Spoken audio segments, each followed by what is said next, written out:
Today's topic is in 11th standard biology. The chapter name is chemical coordination and integration.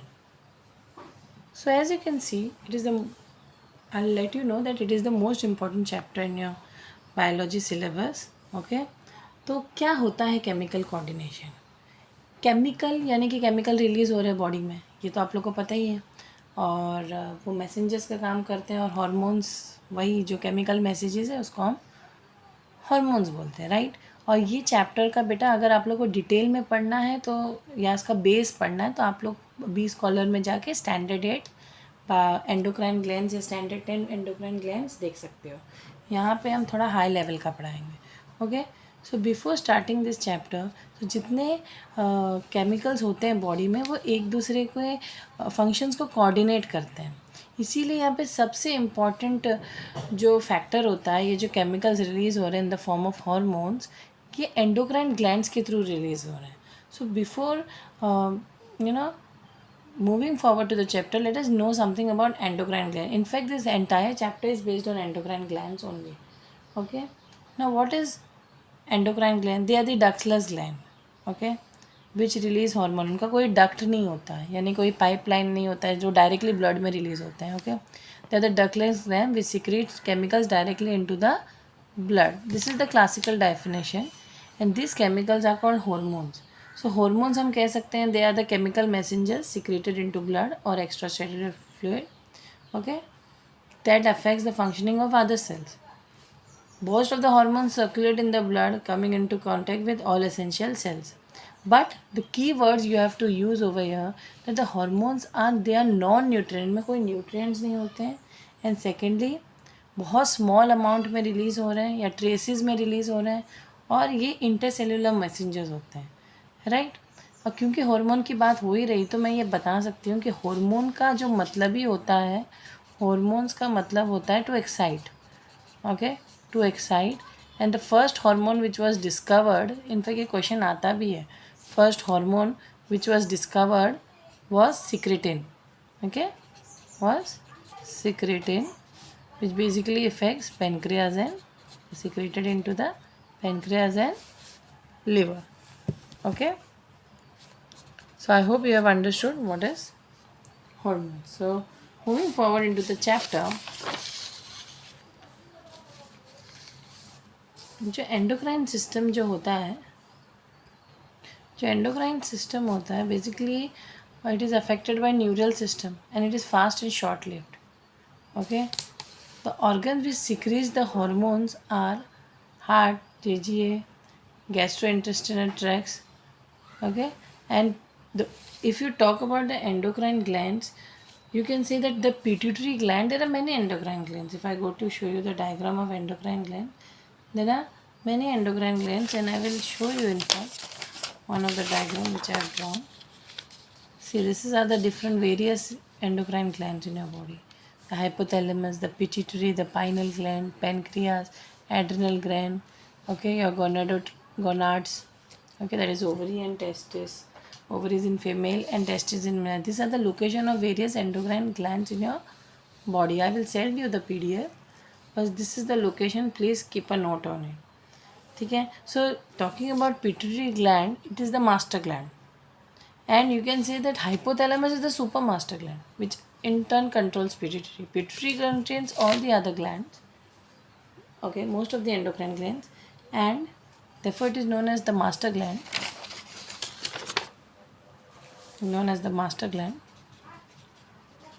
whereas hypothalamus controls the pituitary, therefore it was known as the super master gland. Okay, super master gland. So as you can see, why exactly pituitary is known as the master gland. Now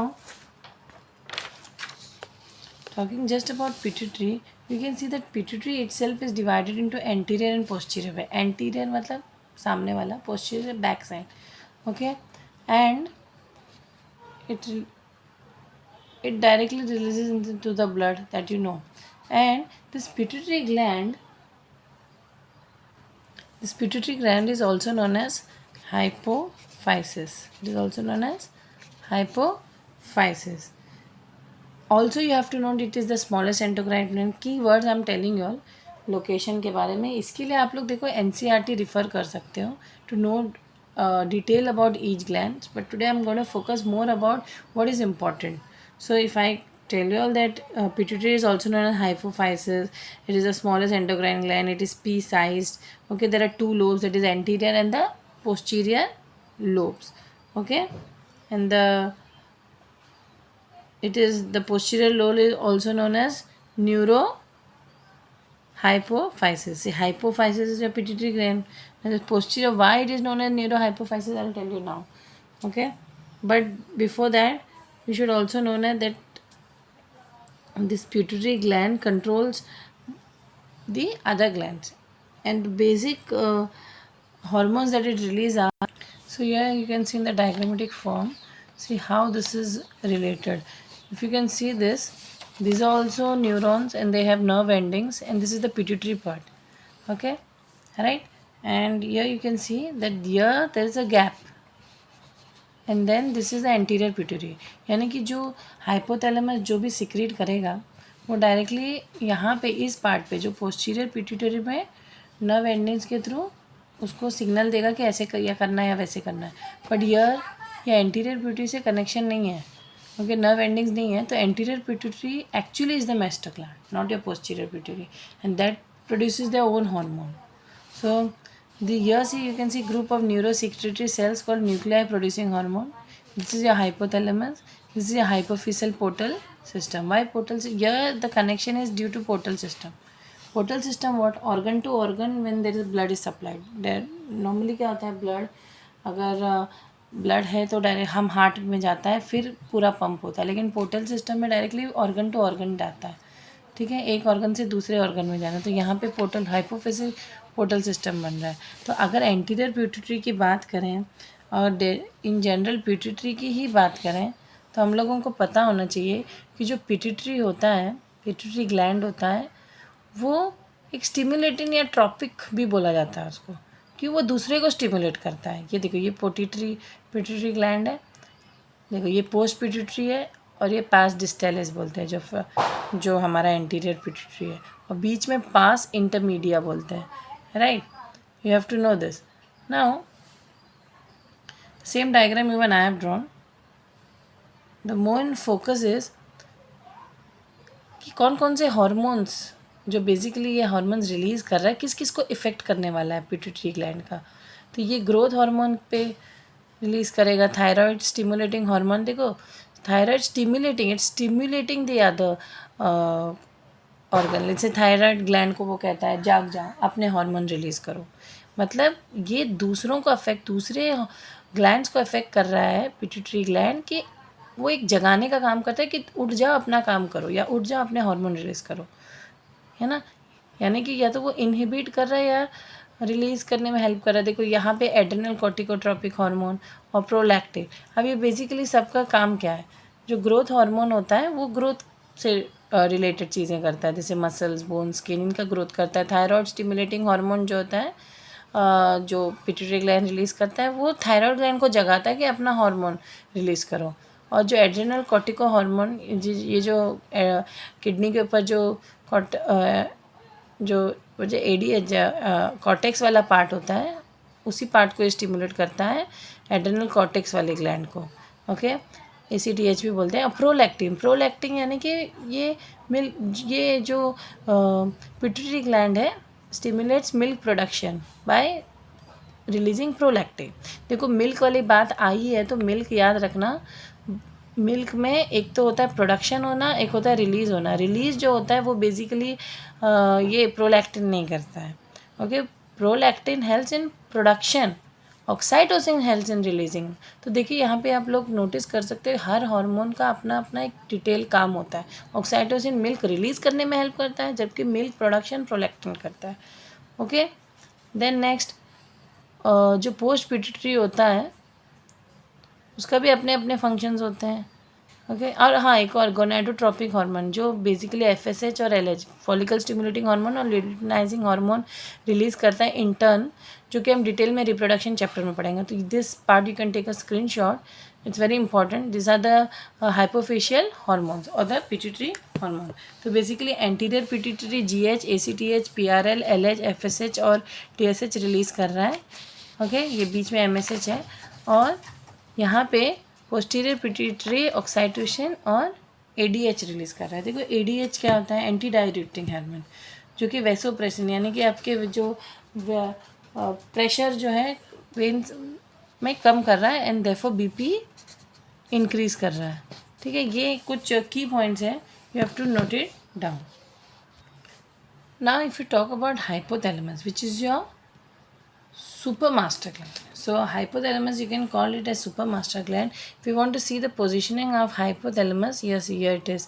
This is your thalamus, okay, and this is your hypothalamus, and you can see that it is a super master gland and it is a collecting link between nervous and endocrine gland. And the hormones released by basically जो hypothalamus जो hormones endocrine part वाला जो release करता है वो neuro endocrine और neurons से related होता है. जो न्यूरो एंडोक्राइन सेल्स होता है वो मतलब बेसिकली हाइपोथैलेमस 4 हार्मोन्स रिलीज़ करते हैं. एक है releasing hormone, inhibitory hormone, oxytocin and ADH. तब तो पहले तो ये 4 याद करिए. उनमें से 2 न्यूरो एंडोक्राइन रिलीज़ करता है और 2 जो है ऑक्साइटोसिन और एडीएच न्यूरॉन्स रिलीज़ करते हैं. So I hope you have understood this part कि 2 कौन रिलीज़ करता है और 2 कौन रिलीज़ करता है, राइट. तो ये जो hypothalamus secretes only RH and IRH, that is releasing hormone और inhibiting releasing hormone. Okay, they only releasing hormone या इनहिबिटिंग रिलीजिंग हार्मोन करते हैं. मतलब दे हेल्प इन मतलब एक पर्टिकुलर ग्लैंड को अपना हार्मोन रिलीज़ करने में हेल्प करते हैं या उस हार्मोन को ना रिलीज़ करने में भी हेल्प करते हैं. ओके, अगर in posterior pituitary there is absence of hypophyseal portal system, ये मैंने आपको बताया था. और hypothalamus synthesize the hormone and secreted by posterior pituitary gland. जो हाइपोथैलेमस होता है, जो भी हार्मोन जो ये जो मैं पिट्यूटरी की बात कर रही हूँ, स्पेशली जो पोस्टीरियर पिट्यूटरी वाली बात, जो डायरेक्टली एक्चुअली देखो यहाँ पे देखिए हाइपोथैलेमस है और ये कनेक्टेड है पोस्टीरियर पिट्यूटरी. यहाँ एंटीरियर पिट्यूटरी पे कोई असर नहीं कर रहा है क्योंकि यहाँ पे कनेक्शन टूट रहा है. लेकिन यहाँ पे देखो नर्व एंडिंग्स यहाँ पे केमिकल्स रिलीज़ कर रहे हैं और पोस्टीरियर पिट्यूटरी को ये सिग्नल दे रहा है कि अब रिलीज़ करना है या नहीं रिलीज़ करना है. यानी कि आप कह सकते हो कि जो पोस्टीरियर पिट्यूटरी वाला पार्ट है वो पूरी तरह हाइपोथैलेमस के कंट्रोल में है, जबकि एंटीरियर पिट्यूटरी जो पार्ट है वो हाइपोथैलेमस के कंट्रोल में नहीं है. ओके, हाइपोथैलेमस जो होता है वो सिंथेसाइज करता है हार्मोन और सिक्रीट करता जो भी पोस्टीरियर पिट्यूटरी ग्लैंड सिक्रीट करता है. Okay, then there are total 14 hormones in number. Hypothalamus secretes total 14 hormones in number. अगर आप लोग को डिटेल में जाना है you can refer NCERT. You can summarize that the hypothalamus is a connecting link between neurons and endocrine glands. And basically जो endocrine glands की बात हो रही है क्योंकि वही hormones release करते हैं. So there again it is divided into neuro and neurons. Okay, neuroendocrine and neuron. Here neuroendocrine जो पार्ट होता है it releases RH and IH, that is releasing hormone and inhibitory, whereas neuron releases oxytocin and ADH. ऑक्साइटोसिन ये आपका love hormone है जो आपको अच्छी feeling आती है जब आप किसी को हक करते हो, अपने मदर को या अपने लव्ड वंस को या अपने गर्लफ्रेंड या जो भी boyfriend whatever, but you get that good feeling is due to this. When you hug somebody you get this type of hormone. Oxytocin releases. Oxytocin की जो हार्मोन है और भी यूजेस है. If I go to show you all, it is your love hormone, it is your milk releasing hormone, okay, it is your birth hormone. तो oxytocin is a very lovely hormone. whereas ADH is an antidiuretic hormone and it helps in water reabsorption from the DCT and CT, that is distal convoluted tubule, जो kidney में हो रहा है ये सब nephron में, और कॉन्वोल्यूटेड ट्यूब्यूल एंड जैसे वैसोप्रेसिन, जैसे मैंने कहा ना, वो नसों को प्रेस करता है, बीपी हाई कर सकता है. ठीक है, और releasing and hypothalamic hormones also have releasing and inhibitory. मैंने कहा टोटल 4 है, रिलीजिंग, इनहिबिटरी, ADH और ऑक्साइटोसिन. तो जो रिलीजिंग एंड इनहिबिटरी वाला पार्ट वो न्यूरो एंडोक्राइन वाले हार्मोन्स नसें रिलीज़ करती हैं, जबकि ये न्यूरॉन्स ये वाला जो पार्ट है वो न्यूरॉन्स रिलीज़ करता है. ठीक ठीक है। और जो रिलीजिंग एंड इनहिबिटरी हार्मोन्स जो होते हैं, इन ये पूरा actually act on anterior pituitary, this entire thing acts on anterior pituitary. Okay, so I hope you have understood. Okay, now moving further, the next gland I'm talking about is a pineal gland. Okay, अगर pineal gland की भी बात करें तो I had shown you all the diagram. See, here it is located. Your pineal gland or pineal gland is located over here. Okay, so your pineal gland or pineal gland is located in the posterior side of diencephalon. It is located in the posterior side of diencephalon. Okay, तो अगर और deeply diagram देखना, you can see this. This is your posterior side, okay, of diencephalon, and it secretes melatonin, and it is your biologic, which controls your biological clock or the circadian rhythm. That is your sleep wake cycle, your routine, day-to-day routine activities, your menstrual cycle, okay, your breeding cycle. All this is controlled by your hormone melatonin, which is secreted by the pineal gland. So it is a very important gland. और biological clock तो अब बाबा आप लोग क्यों एक ही दिन एक ही time पे आप लोग को भूख लगती है या जनरली एक ही टाइम पे आप लोग सोते हैं, क्योंकि एक बॉडी का अपना एक बायोलॉजिकल क्लॉक बन चुका है. बॉडी का अपना एक बायोलॉजिकल क्लॉक बन चुका है. So what is it? First important thing you have to know that is located in the dorsal side of forebrain. Next, dorsal side of forebrain. Next, it releases the hormone melatonin, which is amino acid derived. The function, it controls the circadian rhythm, that is the 24-hour rhythm of your body, and definitely it controls your sleep wake cycle, your body temperature, your metabolism, the hormone released melatonin controls your metabolism, the pigmentation, the menstrual cycle, self defense ability. So, and this melatonin secretion is more in the night and less in the day, and pineal gland is in direct effect of light. So here therefore you all should the next important gland is your thymus. So where exactly this thymus is located? You can see this. Thymus is the primary organ of our immune system. देखो heart के थोड़ा ऊपर जो red वाला spot दिख रहा है और ये ट्रैकिया के नीचे, दिस इज़ योर थाइमस है. So it is related to your lymphatic system. And if you talk lymphatic system की बात, 2 लिम्फोसाइट्स होते हैं, you know the T and B. तो अगर आप लोग अपना बोन ही देख लो, this is your bone, okay, consider this is your bone. So इसके अंदर जो है स्पेशली जो येलो बोन मैरो होता है, तो येलो बोन मैरो के अंदर ये एल जो कि टी और बी सेल्स बनते हैं. ओके, जो टी सेल्स होते हैं बेसिकली वो थाइमस में प्रोड्यूस होते हैं, और जो बी सेल्स होते हैं बोन मैरो के अंदर ही प्रोड्यूस हो रहे हैं. ओके, 2 लिम्फोसाइट जो, तो ये जो है बेसिकली जो एल वाले हैं, जो वो थाइमस के अंदर थाइमोक्सिन हार्मोन रिलीज़ करके फिर थाइमस के अंदर पहुंच जाते हैं. ओके, जो टी लिम्फोसाइट बेसिकली जो थाइमस होता है वो टी लिम्फोसाइट प्रोड्यूस कर रहा है, राइट. तो ये आप लोग को कॉन्सेप्ट याद रखना चाहिए, जो थाइमस होता है वो टी लिम्फोसाइट प्रोड्यूस करता है. ओके, ये टी इंटर्न बहुत सारे इसको कह सकते हो ट्रेनिंग वाले स्कूल, ट्रेनिंग स्कूल भी बोल सकते हैं हम थाइमस को. और ये टी लिम्फो, ये एक इम्यून, जो हमारा इम्यून सिस्टम जो बचपन में बनता है वही ये किलर टी, सप्रेसर टी या हेल्पर टी इस टाइप के बनते हैं. और ये जो थाइमस जो होता है ये बचपन में ही बनता है, increases till juvenile stage and after puberty it gradually decrease in size. तो पहले वो साइज़ इंक्रीज होता है उसका और फिर ग्रेजुअली इसका साइज़ डिक्रीज होता है. तो क्योंकि एक लिम्फॉइड टिश्यूड है, या एंटीबायोटिक्स या एंटीबॉडीज़ रिलीज़ कर रहे हैं किसके अगेंस्ट, जर्म्स के अगेंस्ट, इसीलिए छोटे बच्चों को ज़्यादा करके एकदम वैसे नहीं रखना चाहिए कि हम उसको जर्म से एक्सपोज ना करें या कुछ नहीं. तो बेसिकली उसको एकदम प्रोटेक्टेड नहीं रखना चाहिए. वाई? बिकॉज इसी एज में, that is till puberty, puberty के एज तक ही तो ये प्रोड्यूस हो रहा है, उसी एज तक सारे एंटीबॉडीज़ प्रोड्यूस होंगे उसी अगर कोई भी जर्म से एक्सपोज होगा बच्चा तो उसके अगेंस्ट एंटीबॉडीज़ प्रोड्यूस होंगे, और यही एंटीबॉडीज़ उसको आगे फ्यूचर मतलब जो बाकी के एज में आगे बुढ़ापे तक काम आएगी। क्योंकि अगर ये जवानी में बनता है तो बूढ़े होते होते तक तो इसका तो कोई एंटीबॉडीज़ प्रोड्यूस होना तो बनता ही नहीं है बात। तो इसीलिए जितनी एंटीबॉडीज़ प्रोड्यूस, जितना प्रोटेक्टेड हम लोगों को बाद में रहना चाहिए उतना अनप्रोटेक्टेड पहले बचपन में, यानी कि 14-15 साल तक हम लोग को अनप्रोटेक्ट, यानी कि 11-12 साल तक अनप्रोटेक्टेड रहना चाहिए। बहुत एकदम ऐसे नहीं कि एकदम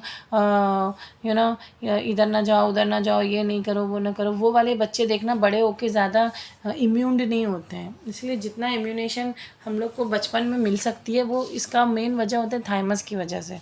okay, so this is your main important part to be noted over here. Your next gland is your thyroid gland. You know that where is it located? गले में located है, आप लोग को पता है गले में exactly कहाँ, गले में exactly तो ये हम कह सकते हैं कि यहाँ पे थायराइड ग्लैंड होता है। ये देखो थायराइड ग्लैंड है आप लोग का, और यहाँ पे अगर हम नोटिस करें तो ये जो थायराइड और पैराथायराइड दोनों को मैं बताती हूँ। जो हमारा फ्रंटल साइड या वेंट्रल साइड है यहाँ पे ये देखिए ये थायराइड ग्लैंड है, और इसी को अगर मैं उल्टा करूँ तो इसका जो बैक साइड है या डॉर्सल साइड है ये पैराथायराइड ग्लैंड है। ठीक है, तो यहाँ पे ये जो ट्रैकिया है, ओके, ये नोट करना। अब यहाँ पे हमारा वोकल कॉर्ड है, तो ये diagrammatic view of the position of thyroid and parathyroid का मैंने दिया है आपको, वेंट्रल साइड और डॉर्सल साइड दोनों बताया है। अब थायराइड ग्लैंड तो रिलीजेस द हार्मोन थायरोक्सिन, और टीसीए थायराइड स्टिमुलेटिंग हार्मोन जो पिट्यूटरी रिलीज करता है वो थायराइड ग्लैंड पे पहले एक्ट करता है, एंड देन सॉरी स्टूडेंट्स, ये जो थाइमस ग्लैंड वाला पार्ट थोड़ा सा रोटेट हो गया था, तो आप लोग को अगर आप चाहते हो कि मैं वापस दिखाऊं तो आप लोग प्लीज़ ये देख लीजिए कि थाइमस जो हमारा मेन इम्यून वाला ग्लैंड होता है जो हमें इम्यूनेशन देता है, और ये प्राइमरी ऑर्गन हमारा इम्यून सिस्टम का होता है। ये बचपन में ही हमें 14 ईयर या प्यूबर्टी तक ही होता है, उसके बाद नहीं होता है। इसलिए जितना इम्यूनेशन लेना है बचपन में ले लो, एक्सपोज रहो, और बाद में कम एक्सपोज रहो, यानी बहुत प्रोटेक्टेड मत रहो। फाइन, तो उसके बाद मैं डिस्कस करने जा रही थी थायराइड ग्लैंड का। अगेन यहाँ पे मैंने डायग्रामेटिक फॉर्म में दिया है कि थायराइड ग्लैंड जो है ये जो फ्रंटल पार्ट है, ये वो वेंट्रल पार्ट है, ये डॉर्सल, डॉर्सल मतलब बैक साइड पार्ट। तो जो वेंट्रल पार्ट है वहाँ पे ये थायराइड ग्लैंड है, यहाँ पे ये पैराथायराइड ग्लैंड, ये जो चारों दिख रहे हैं।